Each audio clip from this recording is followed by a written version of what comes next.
right. Okay, good evening, everyone. I welcome every one of us to tonight's edition of Through It All. Through It All, we call everybody. How are you? I hope it's not too late to say Happy New Month. You're welcome into the month of May, the fifth month in the year, and the fifth month, it's always a month of grace. So God's grace, God's favor will be available for you in the name of the Lord Jesus. He will surround you with his favor as with a shield in the name of the Lord Jesus. That was a scripture that came to my mind before the program started, and that's Genesis chapter 50, verse 20. Genesis 50, verse 20. Of course, it's the story of Joseph and his brothers after their father died and he was buried. And on their way back, fear fell upon the brothers of Joseph, and they felt, oh, the only reason this guy had not dealt with us was because our father was around. Now that our father is dead, we know that now he will have the we just take it off us and deal with us for all the things we did for him in the past. And so they ganged up and lied and told Joseph, and they told him, before our father died, he told us to tell you that please don't take revenge over your brothers, forgive them. And that was what they told Joseph. And in verse 20, Joseph said, of course, from verse 19, but Joseph said to them, don't be afraid. Am I in the place of God? That was the first thing Joseph told his brothers. And in verse 20, he said, you intended to harm me, but God intended it for good to accomplish what is now being done, the saving of many lives. What Joseph was telling them, like King James says, he says, but as for you, you thought evil against me, but God meant it unto good to bring it to pass as it is this day to save much people alive. So I just want to encourage somebody here this evening. I don't know the things that have been happening to you. I don't know what people have been planning against you. According to this scripture, Joseph said, the evil you meant for me has turned around for my good. So any evil that anyone had planned for you, it's going to turn around and it's going to be for your good in the name of the Lord Jesus. The evil that they meant for Joseph turned around for his good. They thought it was going to end for him when they sold him as a slave. They never knew that they were going to meet him some 11 years ahead as the prime minister of another country. So I pray that so shall the Lord do in your life is going to lift you up beyond what people would ever um, expect you to become. They thought it has ended for you, but the Lord is going to turn your situation around and is going to turn it to favor you. And so, whatsoever people had thought had ended for you, the Lord is going to turn it around for your good. This is a month of God favoring you. This is the month of May, and the Lord is going to begin to make His grace to be sufficient for you in the name of Jesus. All right, so I welcome you to tonight's edition of Through It All. And my guest tonight, the summary of his story is just like that Genesis 40 50 verse 20. Whatsoever evil the world, the devil, anything had meant for him, God has turned it around for him. It has turned around for his good. And he's going to be sharing his story and his testimony with us. Before I bring him in. If there's anybody joining us for the first time, the name of the program is Through It All, and we got the name from this book. Through It All is my book. is the memoir of my many trials and triumph. I've been through so many things in life, but the Lord has been faithful unto me, and I decided to write a book to encourage others. So you can always please go for the book. Visit the website tia.com.ng, tia.com.ng, or you can go on Amazon and just look for Through It All by Color Lubodi, and you can always buy it there. Or if you don't know how to do it, just leave a message in the chat room, and then we see how to get across to you. All right, so tonight my guest is a dear friend and a brother. At least I've known him for quite a while, and I think the Lord has a way of picking the people that comes on this program. When it's time, their time just comes. And so it's Dipo's night tonight. So my guest, his name is Dipo Adesida. He's the COO of Verdant Zeal. Verdant Zeal is a marketing communication company in Lagos. So Dipo is my guest tonight. So Dipo, you're welcome to Through It All. I think I saw you somewhere. Yes, yeah. Good evening. Good evening. Good evening. Dipo. How are good you? Evening and good evening. Sorry. Okay. Something muted. Okay, good evening. Good evening, everyone. And good evening, Mr. Oladipo. Thanks for the opportunity. The pleasure is mine, Dipo. So nice to have you here. So nice to have you here. All right. Sorry. We'll get ourselves right tonight. Okay. All right. Sorry. I know you were just rushing in. And I know you have a prayer meeting by 9. So we're going to rush tonight's program. But I'm so grateful, Dipo, for agreeing to come on Through It All tonight. I really appreciate that. I don't take it for granted. Thank you so much. You're most welcome. I'm just going to switch connection in like 10 seconds. So, okay. Yes. Recording in progress.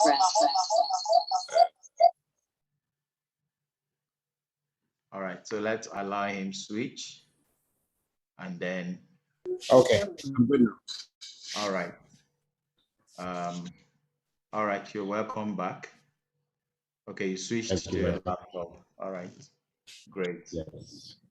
So thank you so much, Dipo. Welcome to Through It All. Through It All is all about encouragement. It's all about using our story to encourage and to inspire others, to let others know that with God, nothing shall be impossible. No matter what you've experienced in life, that is not the end of your life. It does not define your end. All right. So, Dipo, I want you to just briefly, I know we've shared your profile, but I want you to just briefly introduce yourself to our audience tonight. So, who is Dipo Adesida? Just briefly, and then after then, I will ask you to go into your story. Okay, thank you very much. My name is Dipo Adesida, and I am a marketing communications professional. So I've had most of my life in advertising, branding, and communications. I reckon myself to be what I call a creative. It's like a line across my face. Okay, so I'm trying to get some light, some additional lighting. So please just manage me for a few minutes until we can resolve this. So I'm a creative. I study theater arts from Obafemi Awolowo University, and my foray into advertising, started from there. I grew up in Kaduna, and that's also a major part of my story. So I'm going to be telling my story in bits today, part of which happened in the earlier part of my life. the first 18 years, and then the other parts which happened in the next 18 plus years. I'm over 40 now, so yeah. So in the next 18 plus years. So based on this interview, my life story will be broken into two, the first half, and then, well, not the first half, the first 18 years, and then what sort of happened after that. Okay. All right. So let's talk about the first half. So what really happened? Okay. You want to take it maybe from the start, and then we will be running against time. All right.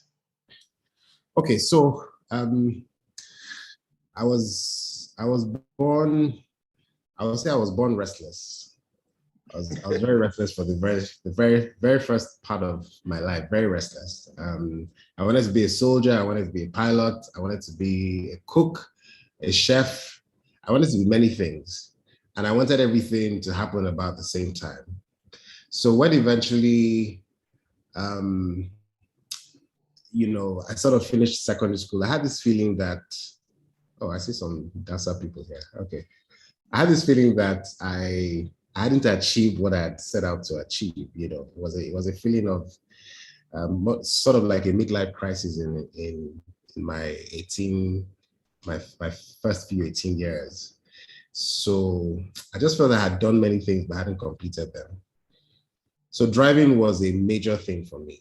When my dad finally said, "Oh, you know what, you can learn how to drive," it was a big deal because I felt, hey, finally, I can master something. So he gave me his car and his driver. This was back in Kaduna. I was already in my first year in Obafemi Awolowo University at the time. Okay. And he gave me his car and his driver. And the plan was to, learn how to drive and so on and so forth. So, it wasn't like I was stealing my father's car to learn to drive. I was legitimately driving. But because I always wanted more out of life. Yes, I read your book, not like your own. And so because I always wanted more and I was very restless. By the time my feet were just getting steady in driving, my dad's driver and myself one day said, you know what, let's go to Jos. We're living in Kaduna. Jos was like a 3-hour journey from KG. We're like, let's go to Jos, And so we faced Jos on a random day. But as God will have it, the fuel pump was giving us issues. It was a manual, so the car was jerking. So we sort of turned back and were facing Kaduna. This was 30th of December, 1997. Wow. And so, as we were coming back into town, we saw chickens on the road. And we said, let's buy chickens. Very impulsive. The version of me today is very different from who I was in, like I said, those first 18 years. Like everything was just, let's do. So we saw chickens and then we said, let's buy chickens. But, we had passed the person selling chickens. So I had to reverse the car, right? And, I was good, but I was not that good. So here I was on the express because we were on our way back from our attempt to go to Jos. We were on the express and we passed this chicken guy and then I was reversing. And as I started to reverse, I noticed that there was a trailer coming behind me. And in my bid to avoid the trailer, I ended up running into it, or the trailer ran into me. It was an 18-wheeler, carrying lots of stuff. And just before the thing hit the car, before the impact, I just blanked out. I passed out. I don't remember anything that happened. Next time I woke up, I was already on the floor outside of the car with glass on the floor. I could just see people. I felt no pain, but I just saw people and I was wondering what's going on. So the first thing I did was I touched my stomach. I could feel. I touched my legs. I couldn't feel anything. And that's when I knew that, hey, there's going to be wahala. I couldn't stand up. And all of a sudden, everything just started coming back. I could hear people clearly. I could feel, and it all just started coming back. Wow. So I was rushed to the hospital. I'll just try and speed up because, it happened all very slowly, but I remember now very quickly. So anyway, I was said to have had paraplegia, which was I had lost sensation in the bottom part of my limbs, my lower limb. So for 6 months, I was in that hospital. I was just lying down. I couldn't move. I couldn't get up from bed. I had to learn how to sit and then to walk and to stand. So by the time I came out of school, this guy who wanted to be a pilot, soldier, everything, was like learning how to walk all over again. So that was sort of how that experience happened that time. But it looked like the 6 months I spent in the hospital made me a different person, because by the time I came out, I was very quiet. I wasn't impulsive anymore. I used to say things that sounded wise, Today people look at me like, oh, you're a very cool guy. I'm like, if you met that version I'm a completely different person. It's almost like the process that a caterpillar, transformed into a butterfly. It was a complete transformation. I came out a different person. And sometimes I look back and I say, if this accident didn't happen, what would I really be like? It's hard to imagine because I really don't know. I don't know how my life will have turned out, really. I'm just trying to imagine the number of times you would have played over and over again that scenario, and then some of the things you would have told yourself, if only we didn't decide to go to Jos, if only we didn't decide to turn around again, if only we didn't decide to say we want to buy chicken, or am I the only one feeling like that, Dipo?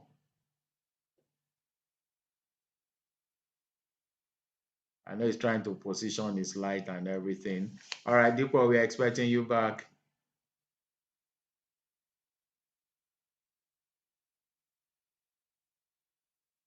Sorry.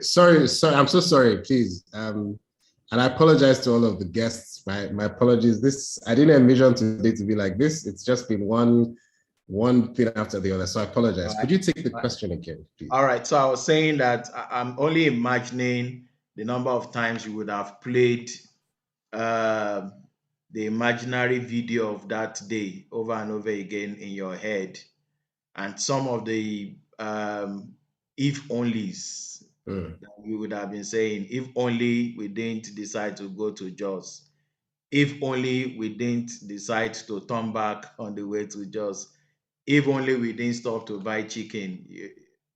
Or how has it been in your mind?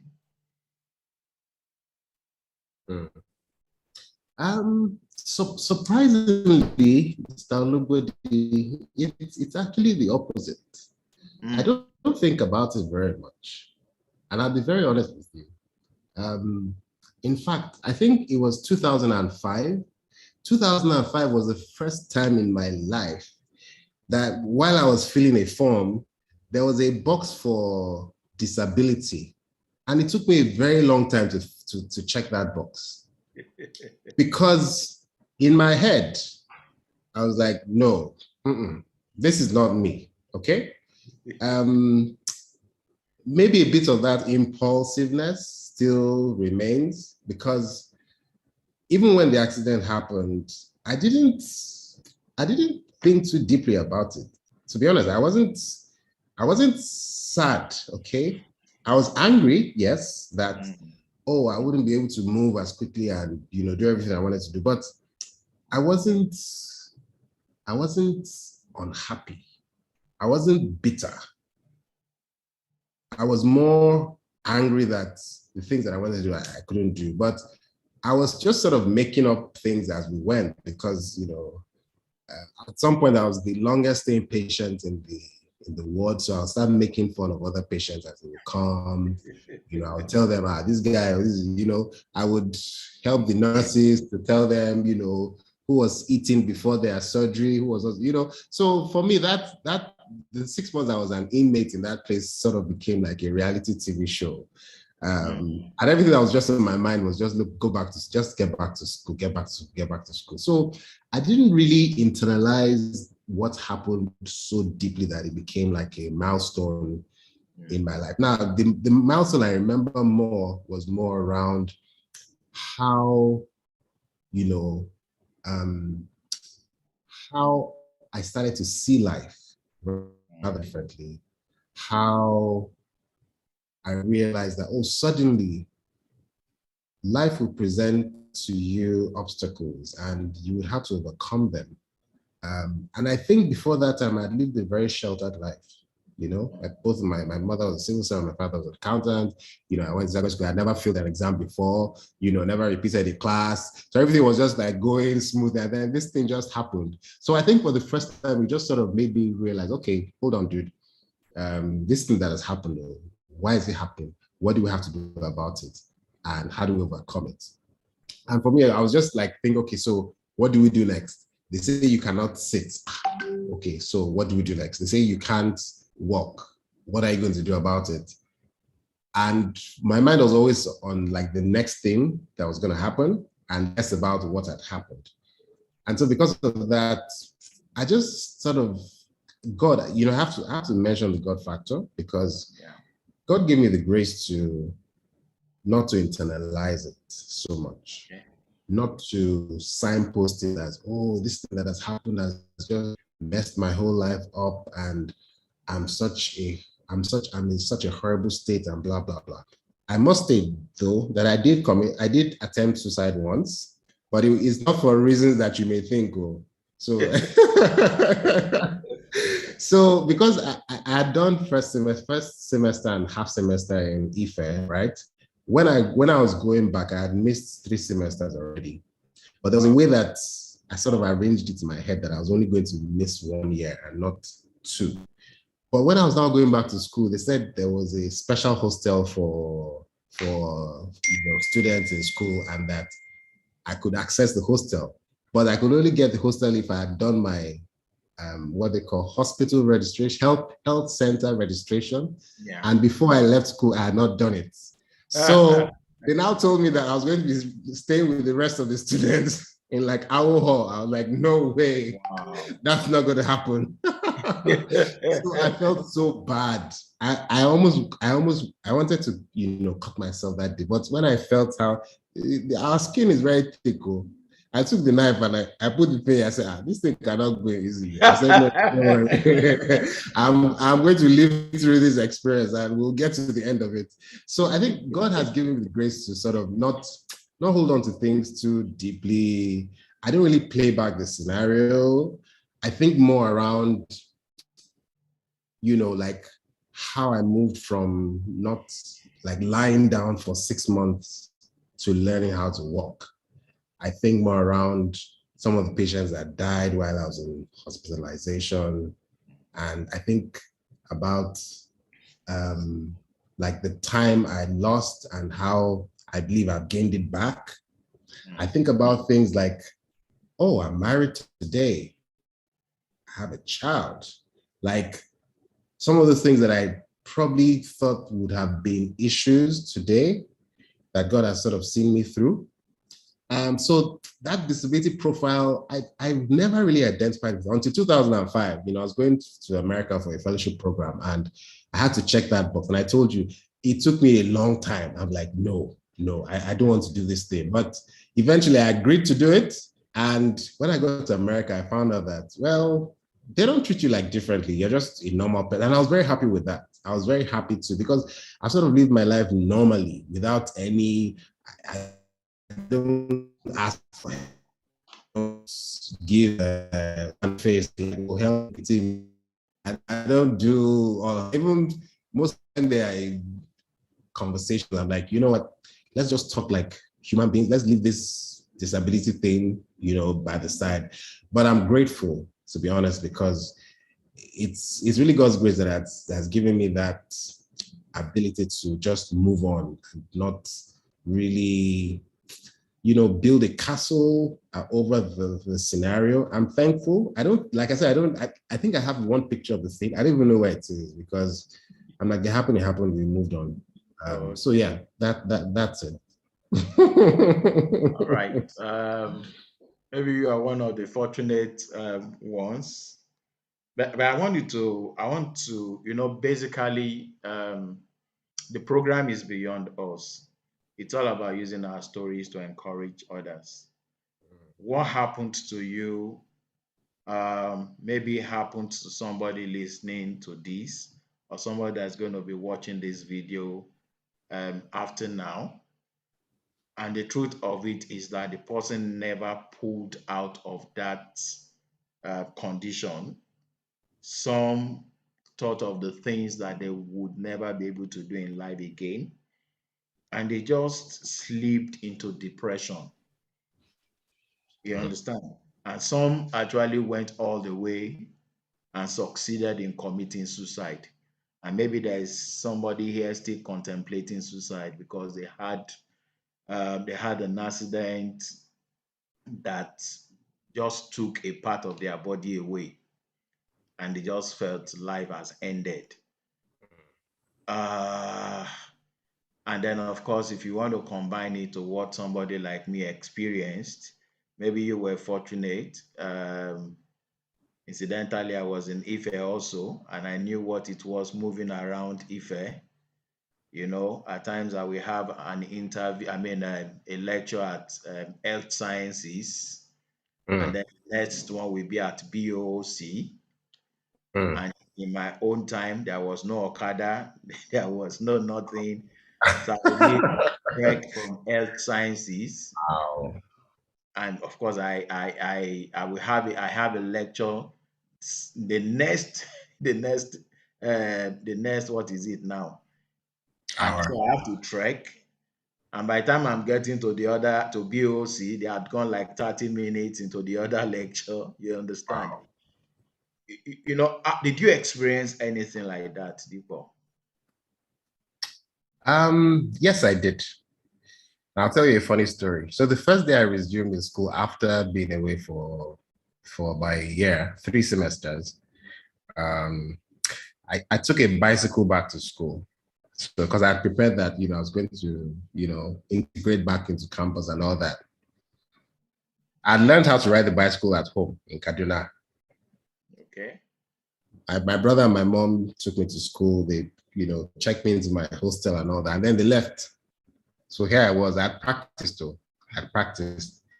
As soon as I got on that bicycle, by PG Hall, guess what happened? I ended up in the gutter.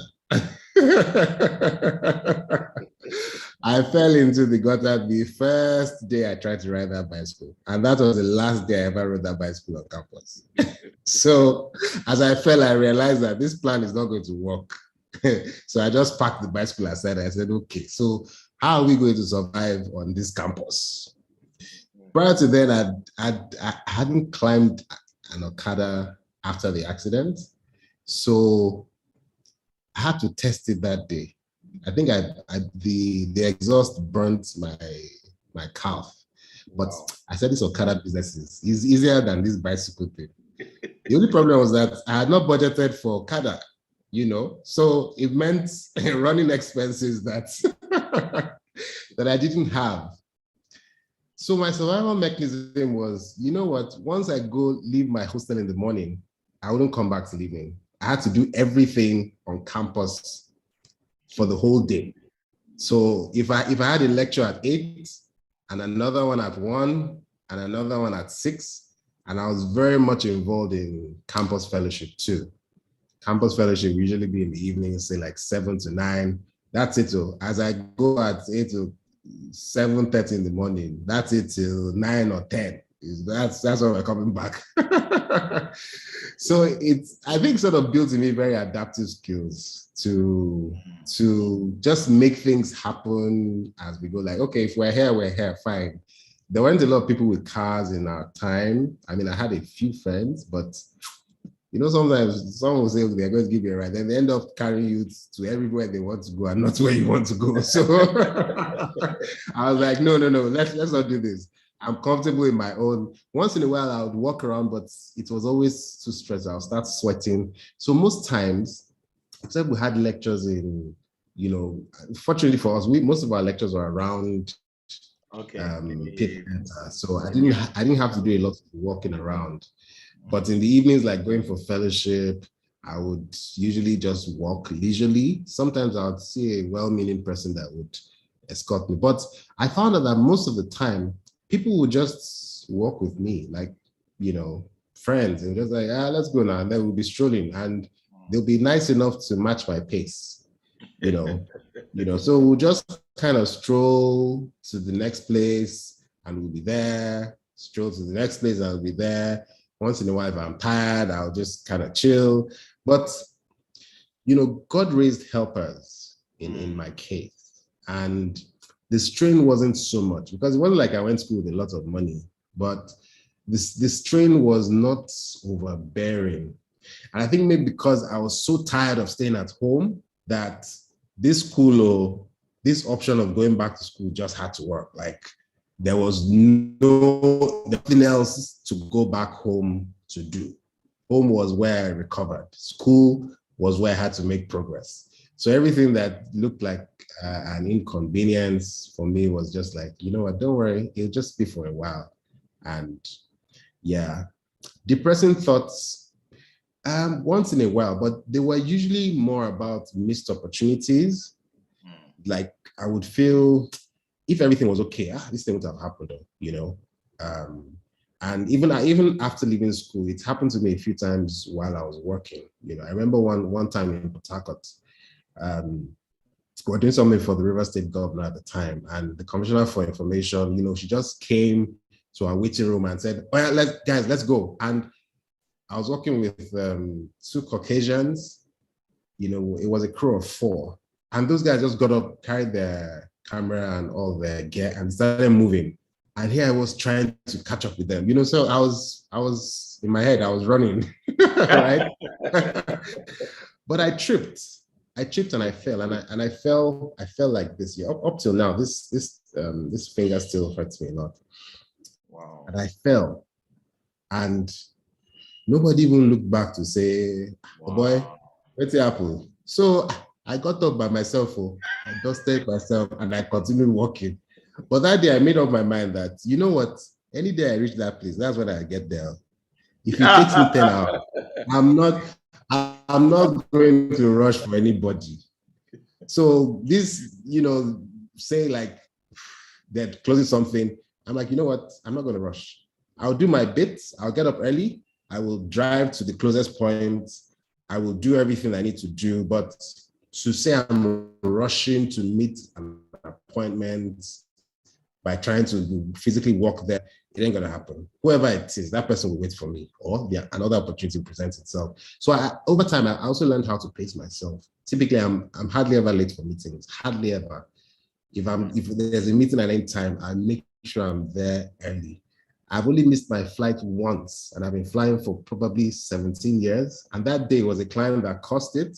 And in fact, just to brag small, I was already on the tarmac when they were rolling up the staircase. So it wasn't like I was late, like the client delayed us and all. So I make sure I'm everywhere on time. I don't like to make excuses for myself. So I'm sorry. I don't even like that word, like sorry. So I like to position myself as somebody who is efficient, somebody who is independent, somebody who is effective, and so on and so forth. But I'll also tell you another story. And this happened while I was recovering. So I told you I was angry, but not necessarily sad. I was angry with God because I felt like I was betrayed at some point. Because when this accident happened, we were fasting in our church. It was a 3-day fast. And the accident happened on day 2 of the fast. So I was like, oh God, Haba, somebody's even fasting and waiting on you, and you just trick the person like this. It's not good now. It's not good. So while I was at home in recovery, of course, I wasn't going to church, not because I couldn't go to church, but I was like, if people just go, I'll be home. And in my mind, I was like, no, God, you didn't do well. one day my physiotherapist came, and he was one of these SU brothers who was always talking about Jesus and blah, blah, blah. So I told him, look, I said, I'm a Christian. He was like, yes. Well, he asked me a question, how are you and God? And, that day I broke down, I started crying. I was, the kind of cry that your shoulder will be doing, like I was seriously crying. And he just stood there beside me and said, I think you and God have a lot of things to sort out. And truly we did, because for a while I just, sort of like just cut some things off clinically to say, in this world, so I'm just by myself now, no problem. We make it, no wala. But I think that day something major happened. I came to terms with the fact that I was not very happy with God.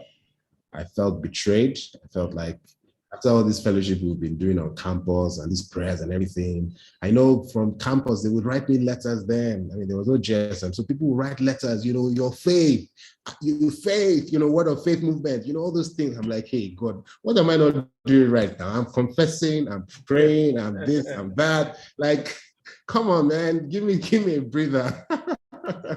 So I had those fits of anger, but that experience helped me confront it. And, I came back into a place of having trust in God again and allowing him to work his will through my situation. I mean, there were things that I used to like doing. I used to like dancing a lot. I used to like trekking. I used to trek. Oh God, I used to trek. Most of these things I couldn't do anymore. But I also found out that because of my being mostly stationary, other things like reading, other things like being able to listen, other things like being observant, started becoming more, developed skills. The ability to be patient. I remember one time I was looking for a job. I waited 8 hours just for an interview. In fact, they forgot me at the reception. I was there. I didn't even eat. I was there at 8 a.m. They called me at 4 p.m. Oh, you're still here? Oh, we're sorry. As far as I was concerned, all those days were just like reliving my days on campus when I would go out in the morning and come back late at night. So it wasn't really a big deal. And so these days, sometimes when I have to wait for something, I guess it's sort of just tapping into that reserve of the experiences that I've been through. And I'm just grateful. I really don't like that I'm using a lot of I, but I think it might be ministering to somebody today. Yeah. That you might feel things are not going your way. You might feel you had your life all planned out, and then something just happened and totally took you off course. But God is the master architect. He understands timestamps. He understands his ultimate purpose. He understands his will. He understands that you also have a will, but he knows that it is better if you submit your will to his. So truly, I would say the second half has been more adventurous than the first. Wow. In the first half, it was a lot of impulse. Just, let's go. Just, we do. In the second half, I've seen God line of opportunities for me that have, I would say, waited for me. That if things may have been otherwise, those opportunities may not have happened. Exactly. 2008, the first time I traveled to America, that was when Obama was campaigning for president, I was so into the Obama campaign. My elder brother took me to his house at Springfield. I was like, I want to meet Obama, Of course, who am I now? Some random Nigerian guy meeting Obama. It was just, but 2015, I applied for this, fellowship program in America. It was sponsored by the Obama administration. That's when I was telling you about checking my disability profile. And I met Obama. shook his hand. I was not part of a huge crowd. It was just a select group of people. Yeah, I know those things.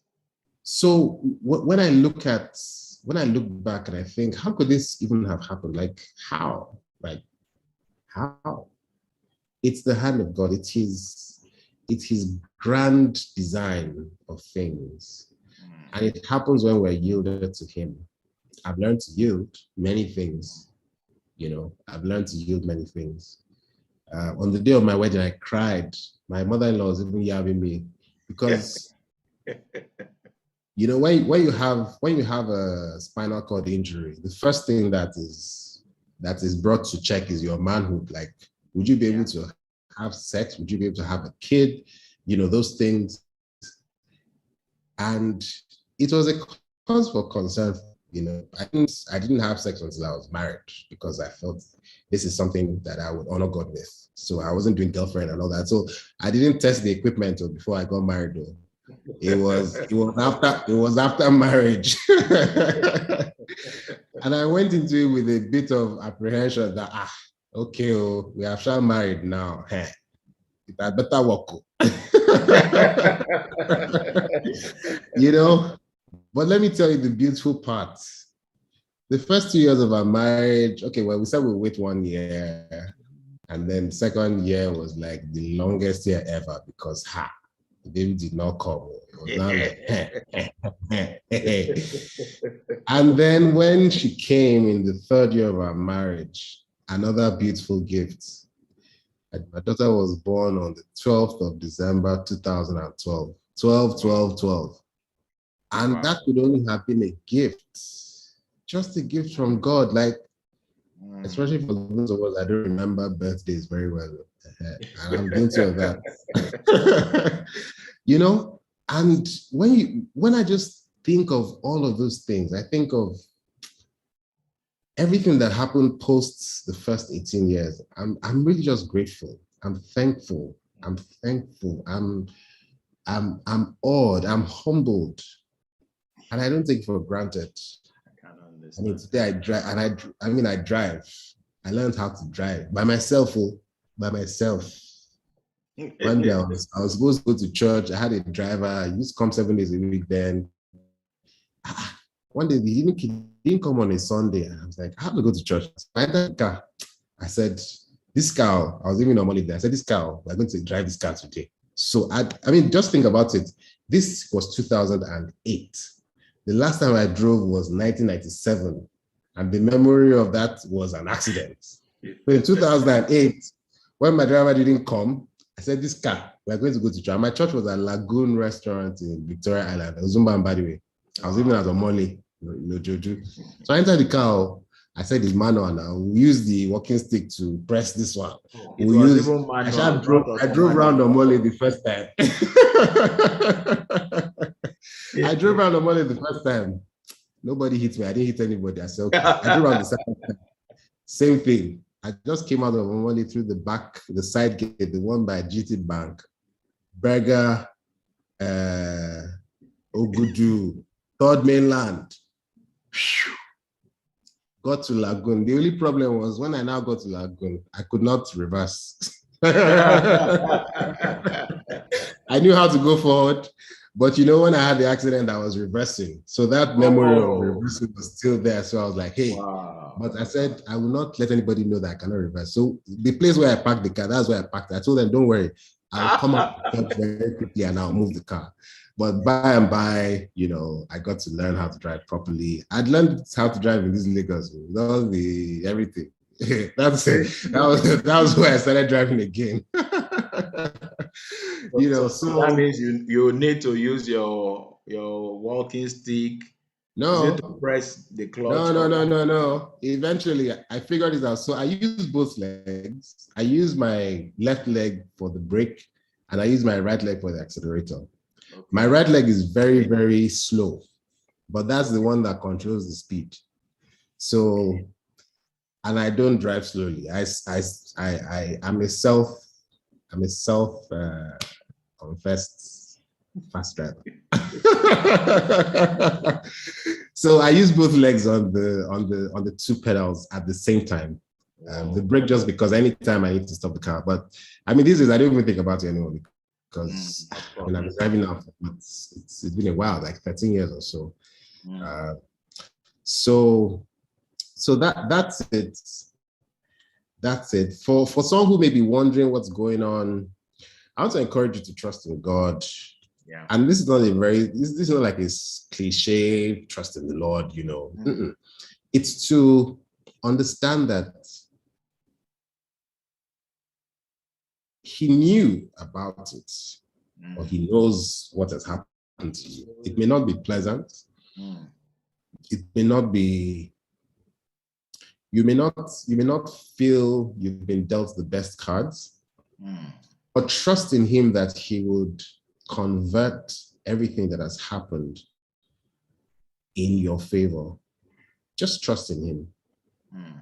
Trust him. I've attempted suicide before, like I told you. Suicide is not easy. It's hard. It's hard. It's very difficult. and I mean, I just think about all of the opportunities that wouldn't have happened. I mean, it's difficult. Difficult. One last story before, I know you may have one or two more questions. Okay. my romance with America as a country, right? The first time I ever traveled to America, I was on a green passport. I'd never gone even to Ghana. Right? My brother just invited me for the holidays and I went to the embassy as a novice. That is, I didn't even take a bank statement. I just went, like on a whim of faith. I just went. In fact, Dr. Tunji Oligbodi was even asking that, why not go to UK first so that your passport, I didn't have Shengba on my passport. I just went and they gave it to me. I got my passport first time, 2008. Second time was 2015. And that one, in fact, that day when we were processing for the fellowship thing, the embassy was empty. It was just those of us going from Nigeria. We were 25. And it was like a circus because they just said, this is a formality. We're just going to ask you a few questions. It doesn't really matter whether you answer them or not. And that's how I'm telling you, that's how they collected our passports and they stamped them and they gave us back the next day. One of the next times I went to renew my visas, right? I was invited to come and speak at a conference. And the opening on the portal, let's assume the event was supposed to be April, right? My visa had expired, so I needed to renew. The opening on the portal was maybe like June. And I needed to be in America in April, I think April 18th. So there was nothing, there was no way I could get that visa. And then the person inviting me just said, don't worry, we'll fix it up. And this was how I went to when the process matured. They said, can you tell us a date that's convenient for you? And I gave them the date. And then they sent me a letter. They said, when you get to the embassy, just present this letter. That day I got to the embassy. As I presented the letter, what was written on the headline was expedited visa something. So as I was just getting there and showing them the letter, everybody was just saying that word, expedited. So I was just moving from gate to gate to gate to gate to gate into the place. And I'm telling you, I didn't spend 20 minutes from when I dropped off at the car park to when I got back to my car. Wow. They were just saying expedited. So when I got to the place, guys, and then the guy said something that just completely blew me off. That he said, we don't want to stress you. So when your visa is ready, somebody will call you and they will bring it to you. I didn't go back to that place to collect my visa. They brought it to me. So people of God, God can expedite even what you think you lost. He is the master controller of time. He controls the time and the seasons. The Bible says 1,000 years like a day, and a day like 1,000 years. Today, oh, the things that I thought I lost, I've gained them back. Wow. And we're still moving, we're still advancing, we're still dreaming, and he's still showing up. So I don't have a sense of loss at all. Once in a while, my daughter will say, Daddy, what's she will seize my cane. She'll do a shakal, you're healed in Jesus' name. I say, hey, come back to this matter. But I don't have a sense of betrayal anymore. I don't have a sense that God has left me hanging and he's not there for me. I'm convinced that my father has my interest, that my father has got my back. And I want to encourage you today, God has got your back. He will never leave you. He can expedite things. Yes, you may have lost time, but when he says this matter, we're going to expedite it.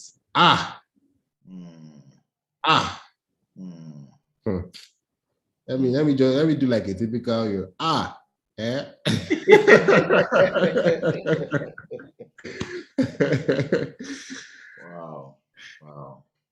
Wow. How did I meet my wife? Hey, somebody's asking. My wife and I were friends from way back. So we knew each other in Kaduna. We went to the same primary school and secondary school, but then we lost touch for a while.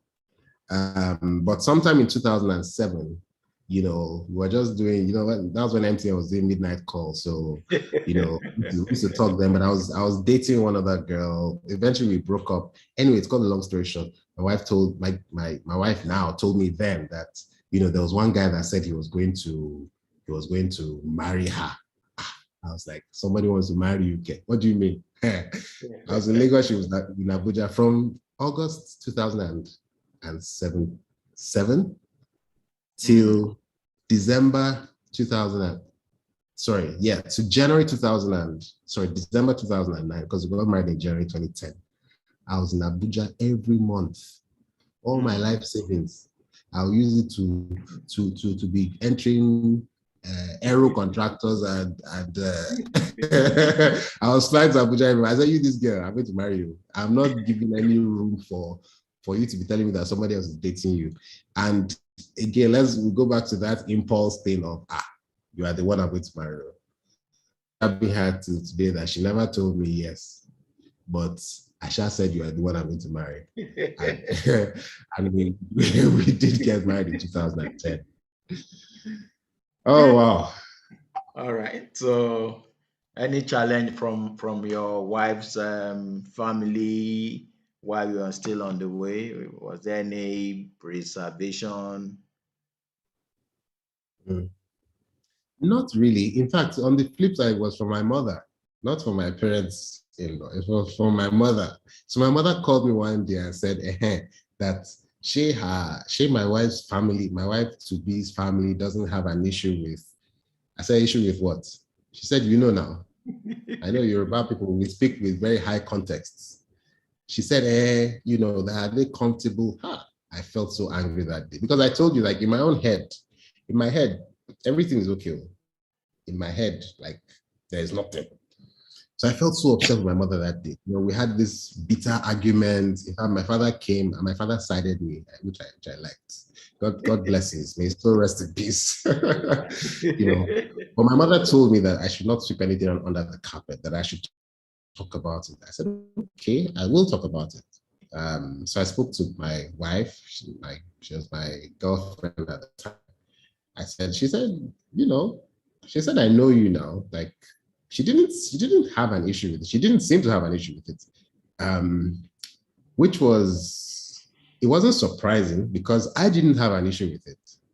So I didn't expect her to have an issue. Maybe I was projecting my having no issue with it to her. And I was angry with my mom that she was out of everybody, the one who was supposed to be defending me. She was the one who was, but was trying to discourage. Yeah, but not at all. No issues at all.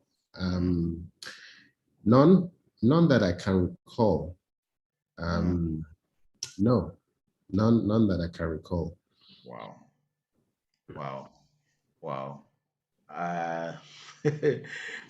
We've run out of time. but I'm so sure somebody here has really been blessed. And you know, the key thing that I think I kept on hearing you say, Dipo, is it's all like about a matter of your mindset. The way you Mm. see your situation is the way it's going to play out.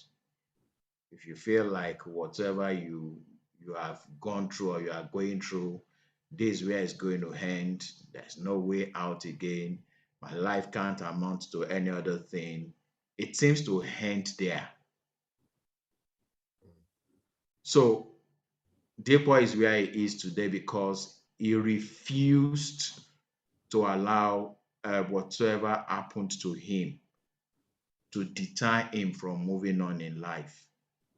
And so maybe somebody needs to borrow this wisdom this evening. The way you see yourself, as a man thinks in his heart, so is he.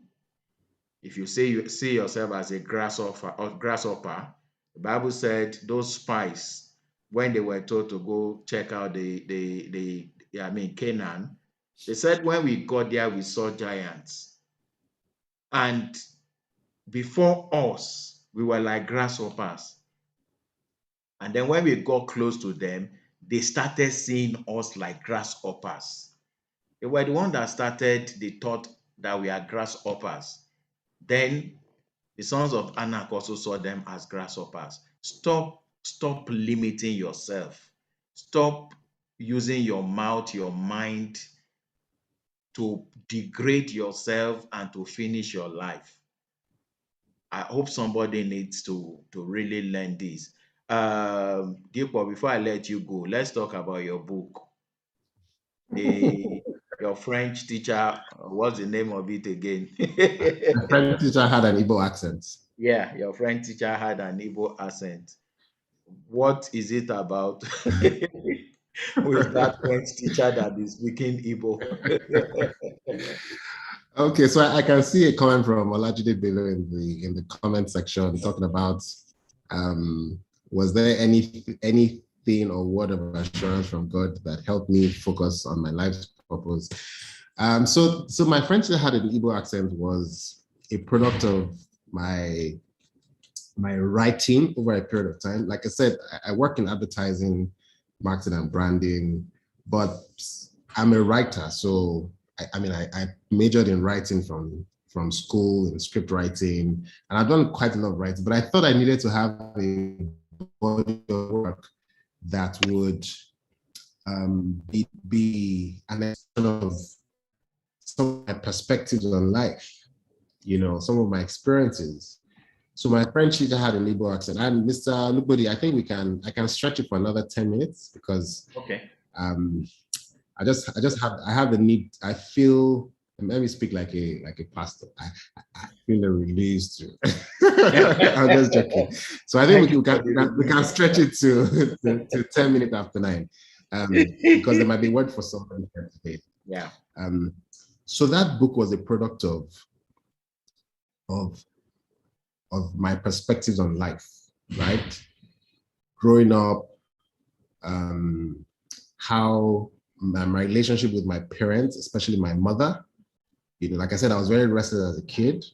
My mother found a way to channel that restless energy into writing from when I was about 7 or 8. And even though I was very restless, she made me start, putting my words, my thoughts into words. And for me, that was such a powerful, paradigm, because she had tried everything. She had beaten me, threatened me, everything. I mean, I was short of going to prison in her books, but she, found a way to get me to write. And writing was just that. Every time I was writing, I'll be calm. Once I was done writing, I'll be restless again. So this book for me was a way of communicating my thoughts, my very personal thoughts in story format, in humor format, because I like to laugh. I like to write about humor, because I believe that humor makes things go faster, makes people understand concepts better. So I wrote that book in 2016, although I did the formal launch in 2019. And I just wanted to be able to teach people, not teach people, share that life will always present you with obstacles, but you can always overcome those obstacles. You know, everything that is worth doing will present you with obstacles. My the bookmark I have that goes with the book says, never let a crisis go to waste. Because every crisis carries in it the seed of a breakthrough. Hallelujah. So every time a crisis hits you, always know that in that moment, there is a breakthrough. In that moment, there is a breakthrough. Every time. And I repeat it, every time there is crisis. Just like Peter, when Jesus told him to walk on water, right? As long as his eyes were focused, he didn't have to worry about the waves. He was doing the miraculous, the supernatural. So every time there's a crisis, Jesus is saying, come, oh, I'm calling you. I want you to walk on water. There's a storm, it doesn't matter. I want you to do things that are unprecedented. So that book was a life, so I call them life lessons, you know, opportunity to just share that things will go wrong, but if you focus on the right life lesson, you will always learn something. You will always come away with something awesome. That's so great. Where can we get the book? The book only has a few copies at Laterna now. I'm supposed to do another release, but I'm working on another book. So permit me to be very lazy on this matter. Right now, if you go to Laterna Ventures, Okwao, VI, you can get copies of the book there. But all the online copies, it's on Amazon as well, but that's Amazon Global. That's an early edition. I really don't push the Amazon one because I did additional work on the one that's available here in Nigeria. So if you check Laterna Ventures, my French teacher had an Igbo accent. You will get it. I think it's in the nonfiction section. So that's the last time I checked. Yes. All right. Soft copy is on Amazon. If you have to order, you can get a Kindle version on Amazon.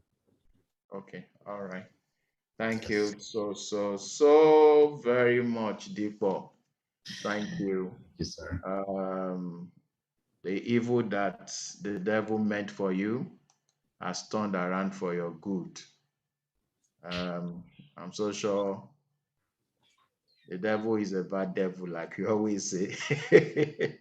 Yes, It was as if your life was just going to end that 1997 and just remain bedridden for the rest of your life. That the Lord came for you and he has proved himself mighty and strong on your behalf. You know, there was a song that came to my mind when you were talking. I'm not good at singing. I have a maker, he formed my heart. Before even time began, my life was in his hands. You know, he knows my name. I'm still going to play it as we're going out. He knows my every thought. He sees each tear that falls, and he hears me when I call. God knows everything about us. So I don't know what anyone here is going through. He is your maker. He knew you before you were born. He knew the path he has arranged for your life. And most times his ways are not always our ways. You know, his ways, his thoughts, his plans are never the way we want it. But the end results are always far better than if we had planned our lives by ourselves. And that's just the summary of the life of Dipo. And Dipo, I really appreciate your coming on through it all today. Incidentally, I think I just knew part of your story, but now I have a new improved version of what I knew before, and the Lord will continue to strengthen you. All right, we need to release you because I know you have a prayer meeting after now. So thank you everyone for joining us. Through It All happens every Thursday, 8 a.m. Next Thursday, by His grace, Through It All is still holding. My guest next week is a dear sister. Her name is, she's a pastor, Mrs. Ibukun Odushote. She is now a retired civil servant. She was the permanent secretary when Dr. Akinwumi Adesina was the Minister of Agric. She worked so close to him.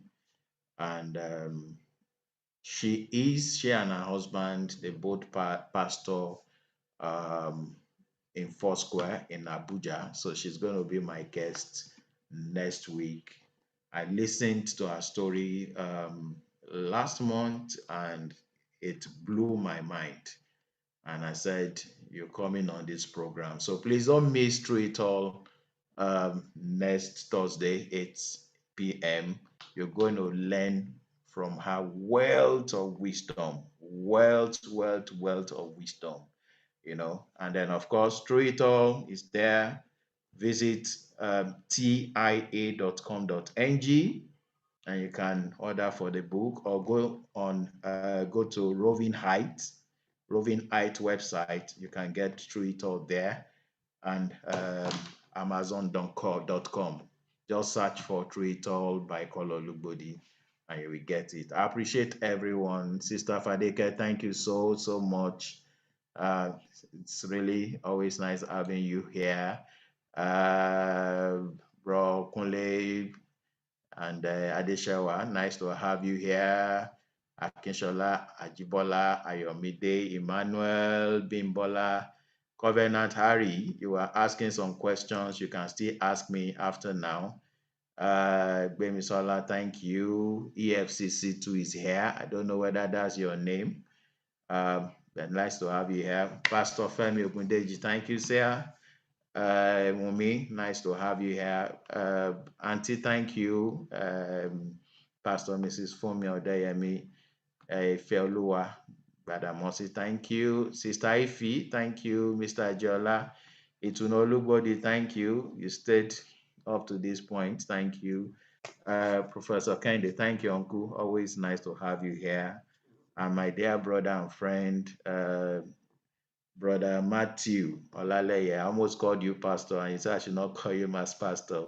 All right, Modradike, thank you so much. Auntie Fumi, Craig, thank you. My dear brother Jide Bello, nice meeting you over the HMA. Toyosi, thank you. My dear wife, Tonyo Lugodi. Okonfwa Oyakilome, nice to have you here. Pelumi, you were the first person to come in. Thank you. Roy Olubodi, Olowu, Sophia. Okay, that's my mother-in-law. Grandma, nice to have you here too. Sister Stella, thank you. Rotunji, thank you. Victoria, Shodi, I appreciate every one of you. So please, let's meet again next Thursday, 8 p.m. for another edition of Through It All. Thank you, everyone. Have a blessed evening.